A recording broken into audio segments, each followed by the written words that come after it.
We're on. Hi. Looking a bit scruffy. Sorry about that.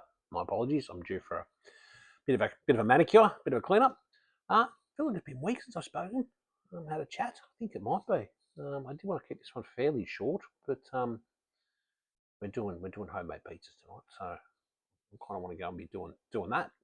I like homemade pizzas. I've got the dough all sitting there rising, ready to go, and then we'll do it and we'll put on. We got this little pizza box from Bunnings a year ago for $80. That's great. Little pizza like wood fire. It's awesome. It's not what you're here for, but I feel like it's going to be one of those evenings. But a quick version of it. See how we go. Again, haven't chatted for weeks. We did have the end of regular season, start the LMS season. A little bit with Spirit One LMS on the Central Coast LMS competition. Had a couple of games with the Castle Hill LMS team in the Western Sydney competition, where we had 2 grading rounds, and then we had a week off for the Anzac Day weekend, and then we've just come back last week for what they're doing this year. Is they've split the comp into a combined Division 1, Division 2, and then there's a Div 3. We didn't make Div 3, we made the combined Div 1, Div 2. What they will then do, I think after they said 9 rounds, 12 rounds, something like that, I can't remember how the whole thing goes. So they'll basically then split the comp and go, right, the top 6 teams go off to play each other for the remainder of the Div 1. The bottom 6 teams go off to play, it must be 12 rounds because we play each other once, or 11 rounds. Bottom 6 teams go off, play each other for the Div 2, like a final thing. So far, we've lost 2 games. It's certainly not been disgraced, though. So that's where I'm about to give you an update and talk about today's game. But where we've been for the last couple of weeks was what I was talking about. Last week was away, played on the Saturday for Castle Hill in the first week of the regular round. We got beaten. I did a separate special little LMS thing for just the team on our Facebook page. That's something you guys will got an announcement in a couple of weeks. There's some good stuff coming around, match reports and things, but I'll tell you that in a couple of weeks once it's all ready to go. So that's why there was no match report last week. Plus, and then I stayed in Sydney because we had our presentation night on that Saturday night, which was awesome. Very unexpected award for me. Leading wicket taker for the club for the year. Understandably, I play B grade, over 40s and over 50s, so I do play 3 grades. But the guy came second. He bowled 154 overs for the year as the opening bowler for A grade. I bowled 160 overs, only 6 more overs, beating by 2 wickets. But I don't open the bowling. I Masters I'm used at the Classics I'm used at the death. Masters I'm used when I need it because they're 40s and I'm 55 or just turned 55. And then B grade sometimes I open, sometimes I don't, but I might only bowl sort of 5 overs, 6 overs up front. Don't bowl, so I'm kind of, there's a lot of younger and better bowlers floating around for me, so I'm kind of a bit of a fill-in. So to bowl that many overs this year and to get the number of most wickets for the club, it's very humbling, and I was very proud. I wasn't going to do a separate thing for it, but I wanted to mention it. So anyway, so that was good. So we had that last Saturday night, and then Sunday we had a training session for our upcoming UK tour in July, August for the Castle Hill over 50s. So by the time I got back Sunday, wasn't sort of doing too much. So it's been a couple of weeks since we've spoken. So we're back. It's the second round of the combined Div 1, Div 2. We played today a team called the Western Swingers. Western Swingers got a really big squad. They're kind of they actually have like an LMS club, effectively. So a lot of guys played a lot of games. They've won the Sydney competition. So what happens after the Western Sydney comps for summer and winter, there's 2 comps per year. The leaders of I think the top 2 sides go and play each other in a West versus Eastern sort of final thing to the city champion. Then they go off to play the national, to the states and nationals. Western Swingers, I believe, have won the national a couple of times. I know they've won the Sydney competition quite a bit. So they've got some guys who are cracking good cricketers and reasonable guys. don't quite often we don't get their full strength side when you do come across them because, as I said, they've got a large squad. They play a lot of Div 1 and that sort of stuff. So, but today they had most of their, or quite a few blokes from their actual full strength side. So it was going to be a challenge to see how we go, and we acquitted ourselves pretty well, to be honest. We didn't get the win, but we didn't get smashed by any means. They got 4 for 204 from their 20 overs. I know some of the guys were sort of a bit down on what the figures were, but there's absolutely no reason to be. Everybody went for, well, less than 12 except for Chucky, but Chucky took a cracking catch and still bowled very, very well. You were there sort of when they were going. Mordo and I bowled up front. I bowled 3 overs for 21. Only went for 2 sixes, but I was really happy that a lot more control from, I don't know if I bowled any wides or not. I can't remember. I feel like it may have been, Stan reckons I bowled 1. I don't know if I even bowled a single wide, but I may have thrown one down leg side. Who knows? But enough for 21, 7 and over. That's anything under 12s in this thing is great. Mordo none for 34, so at 8.5 and over. AJ again, none for 31 from 3, 10 and over. Lance, after Lance's first over, where last couple of weeks, or last couple of games, Lance has joined us for LMS and bowled and been really good today. He experienced one of those overs where they just go after you, but he came back incredibly strongly. Took a wicket, which was LBW, I think. Yes, it was. It was LBW. 1 for 32, so 10.6, so still less than 12 and over. Clark, Chucky, Glyn didn't bowl too badly, just picked them when they were going. I mean, if you look at their number 3, their number 3 scored 43 or 14 balls. He hit 3 fours and 4 sixes. The number 4, 37 off 16 balls, 1 4 and 4 sixes. So you got 8 sixes and 4 fours in that period. And even their opener, who got 45 before he was out, he got 3 sixes. Their number 2 got 53 off 32. And I think he's captain Australia, their number 2. So the top order hit 3, 5, 13 sixes. So Chucky's on first change and they're going. So don't feel too bad. 1 for 46 at 15.3, and that was a crucial wicket that you took. That was the opener who was on 45 before he got in the bank. And the wicket was that was a really, really. So imagine you're bowling, and the ball's gone up, and you've got to go back to your left and behind you. And it's hit the sun, which winter. There was sun. That's what confused everybody. Chucky did an amazing effort for that caught and bowled. I'm standing out in the boundary going, no one's catching that. Cracking good catch. So it's well done. Stan and Jake. Well, Jake bowled at the death and Stan bowled just before the death, before Mordo came back on for the last couple of overs. Both these guys bowled brilliantly. Stan 1 for 16, so 8 and over. Took a crucial wicket. Their number 3 is also another Australian player.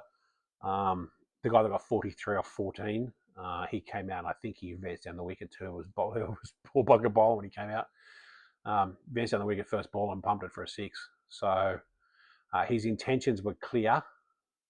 I was on the boundary at backward square, and he's flicked it, and it's come straight at me, flat, curving sort of towards me. Yeah, I don't know how I caught it, but I caught it. Caught it like just above my your thigh level. So I saw it off the bat, so I was really, really happy with that. But that was a crucial wicket too, because that guy was kicking the shit out of us. Let's be fair. And so he should. He's a cracker player. He's been around for a bit. So Lance got a crucial wicket with an LBW. So number 5 came in and he wrapped him up really quickly, which was nice. Jacob got, how was your wicket, Jake? Oh, caught and bowled. Guys, yeah, Jake's bowled it. The guys drilled it about half a foot off the ground and like just straight flat. I thought it had bounced because it was that low, but it was flat. If you'll know me, I'm over 6 foot. Jake's a little bit taller than me, he'd be about 6'5". And yeah, got down and caught it. Really good caught and bowled. So we took the 4 wickets, and they were 111 after 11 overs, so to get them to 204, what did I say? 204. is really good. When your top order's gone 45 off 25, 53 off 32, 43 off 14, 37 off 16, and the bloke come in the end 17 off 9, they good batters. I'd hit for 2 6s, and I can't complain about either of them. First one was just an absolute stand straight and just smash it straight back over my head. It was fucking brilliant. Batting was fantastic to watch. It was fun. And then the second one that he got was just over Stan's head at sort of cow. It was a slower ball, and he I don't know if he's picked it or not. He wasn't. He hit it fairly well, but if like I don't know, if the field was a foot longer and Stan was a foot back, he would have caught it. So that's LMS. Yeah, everyone did really, really, really, really well today. Took all the catches. I don't think we dropped any catches. Everyone fielded well, and no misfielding. Very few. There was a moment that I showed my arm a little bit too early, and there was a moment I was too busy talking and carrying on when I picked the ball up that they ran a second. So that's on me. Learn to get the ball in quicker and throw it in underarm off for the one, so they don't know what arm you've got. But again, everyone bowled really, really well. Pick of the bowlers, I'm going to say Stan and Jake. The one for 16 for Stan and one for 18 for 2 for Jake. And then Lance after his 3 overs. I'm not sure what he went from the first one, but I reckon he might have gone for maybe 20. He's gone for about 12 off the last 2. So, and then batting wise, guys did a really, really good job chasing. We lost 3 wickets, so they didn't bowl us out by any means, which kept us right in the game. We got 3 for 174. So what's that pulled us up? 30 runs. We only got beaten by 30 runs. Let's put this in perspective. We've got 1, 2, 3, 4, 5 blokes over 50, 1 over 40, and then AJ and Jake are, what were AJ? 33, 34, and 28 for Jake, respectively. So no spring chickens, but not old. But most of our guys are over 50. And we're facing the national champions. To only lose 3 wickets and only pull up 30 runs short was an incredible testament, like a great batting. Glenn opened with Mick. As always, Mick set the tone. 34 off 20 before he didn't quite get hold of one, was caught. I mean, to their testament, they took their catches as well. Was caught out towards the boundary. Mordo came out, a couple of 6s, 16 off 9. I'm upset to keep it going. Chucky opened with Mick and got 24 off 22, so was anchoring as Mick and Mordo went. AJ came in, took over the anchoring role, 19 from 24, not out. Another good batting innings from AJ. I think you got 50 in the first 2 innings, didn't you, that you batted? You were away last week, but and another 19 not out.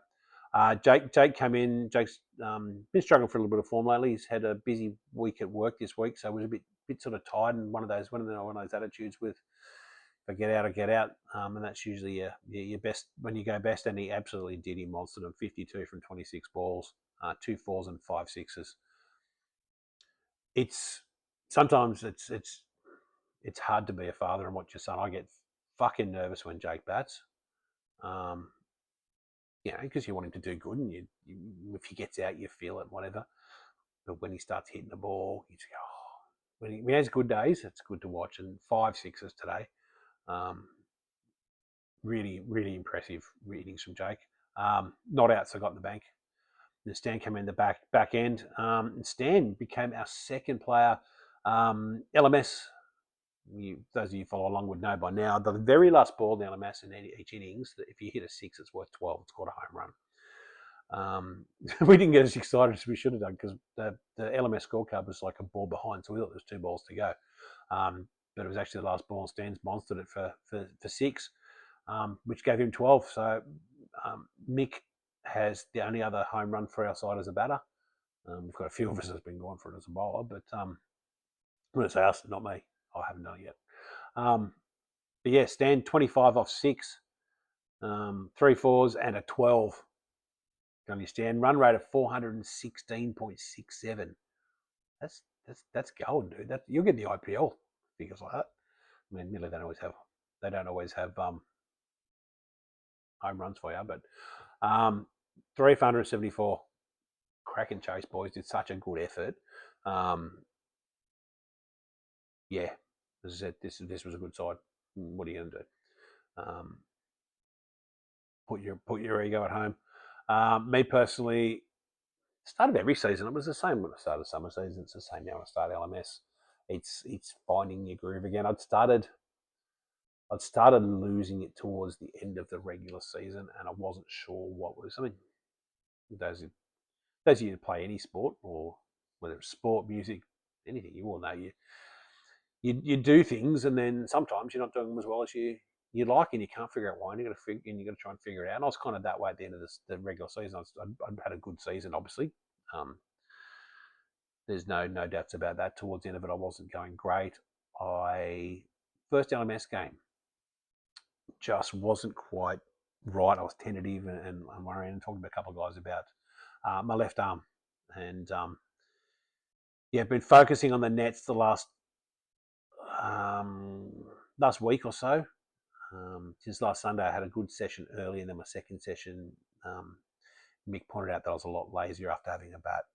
My arm was getting up, so I had a bowl on Wednesday in the nets, was trying to get that arm up, and today I was focusing on getting my left arm a lot higher and pointing to that sky, and sort of bringing that right arm over, following the left arm, and bowled much better control. I still don't think I was probably running through the crease as well as I could have been, or and that was sort of down on pace, but then it wasn't too bad. Slow balls come out well today in LMS. If you've got your slow ball working, it helps, because they've got to make the pace of the boundaries, otherwise they're just gonna belt you.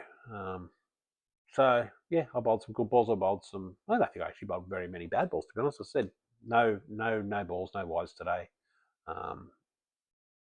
The 2 sixes were good shots. The second one wasn't far off getting him out, to be honest, with the pulled the pace off it. It was maybe bought a couple of slow balls to him in the ball over before, and I full, and he had no idea. This one was probably maybe 2-3 inches short of where it should have been, so he's able to get onto it. If I got another extra inch or two on it, he may have duffed it, and it may have been caught by Stan. So, but that's every sport. They say is a game of inches, don't they? I think that's it.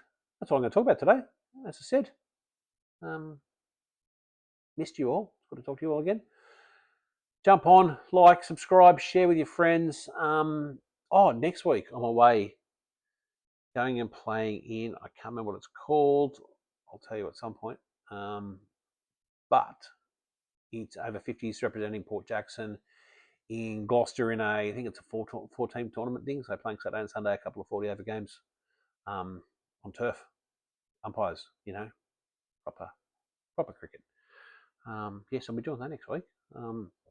Honoured once again to represent my region in Port Jackson.